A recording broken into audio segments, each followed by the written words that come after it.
नमस्कार द्राक्ष बागायतदार मित्रांनो, मी अरविंद शिंदे पलोस। कुंभार सरांनी आपणाला जी पोटॅची स्लरी सांगितलेली आहे ती स्लरी आज मी तयार करत आहे।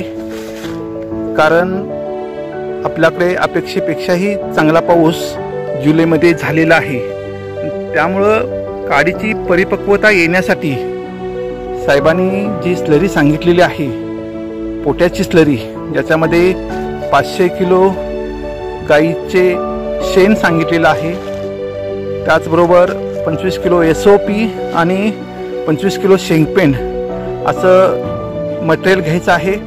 याच्यामध्ये आज मला 500 किलो गाईचे फक्त शेण नाही भेटू शकलं, त्यामुळं जे उपलब्ध आहे गाई आणि म्हैस या दोन्हीचं शेण मी साधारणपणे 400-450 किलो मला मिळालं, ते मी जमा केलं। त्याच्यामध्ये 25 किलो SOP आणि 25 किलो शेंगपेंड असं मिश्रण करून घेतलेलं आहे।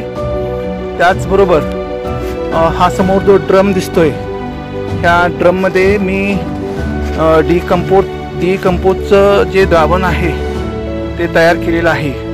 ॲक्च्युली मी बाजारपेठेमध्ये जेव्हा डिकम्पोजरची किंमत विचारली तेव्हा एका दुकानदारानं मला 900 रुपये लिटर सांगितलेलं आहे। त्याचवेळी मी यश लॅबकडून 150 रुपयाची जे डिकम्पोजरची डबी मिळते ती घेतली आणि अगदी 150 रुपयामध्ये आपल्याला 200 लिटर एवढं डिकम्पोजरचे द्रावण तयार झालेलं आहे।